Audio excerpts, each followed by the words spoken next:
Ramazanit? Nevoja më e madhe e njeriut është për Zotin e vet. Ne kemi 5 kohë namazit dhe shpesh nuk na mjaftojnë, nuk na ushqejnë mjaftueshëm shpirtin, sepse nevoja është shumë e madhe për Zotin. Prandaj e lut Zotin e madhëruar që të na udhëzoj secilin prej nesh. Na udhëzoj në rrugën e tij, në rrugën që na çojnë tek Zoti, në rrugën që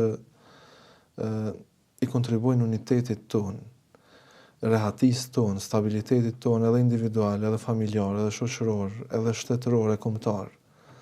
Për shkak se lut Zotin që të na largoj kajtjen e madhe, unin e madh, siç thot populli. Për shkak se kjo po i prish njerëzit. Edhe gjithmonë i ka prish dhe do t'i prish. Kur është interesi i përgjithshëm, interesin personal duhet me shkel me dy kam. Nëse shoqni, nëse individ, nëse kryefamiljar, nëse udhëhec të cili do institucion.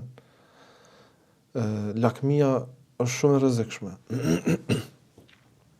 Prandaj e lut Zotin e madhëruar që të na bëj të përmbajtshëm ashtu siç ky muaj i bekuar Ramazan kërkon që të përmbahemi. Të përmbahemi dhe të kemi disiplinë të gjuhës, të zemrës, të mendjes.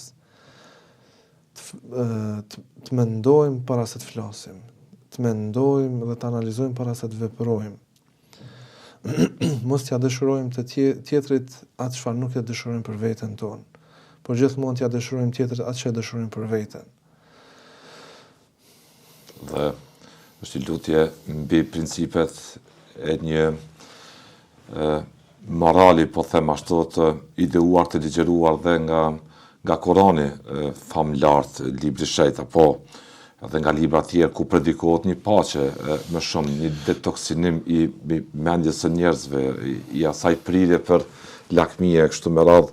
Unë të falenderoj Mama Liqi për prezencën në këtë emision, të fokusuar vetëm për rëndësinë që ka ky muaj te besimtarët, mjedisin tonë, cila o gjendja kështu me radhë, lutjet që i bëni, situatën që e paraqitet dhe edhe njëherë ju dëshiroj ju gjithë besimtarëve agjerim të lehtë dhe të pranuar te Zoti. Faleminderit shumë. Faleminderit shumë i nderuar. Unë ndiva shumë i nderuar dhe i respektuar me qenë mysafiri juaj. Zoti trujtë e shpërbleft. Lutem.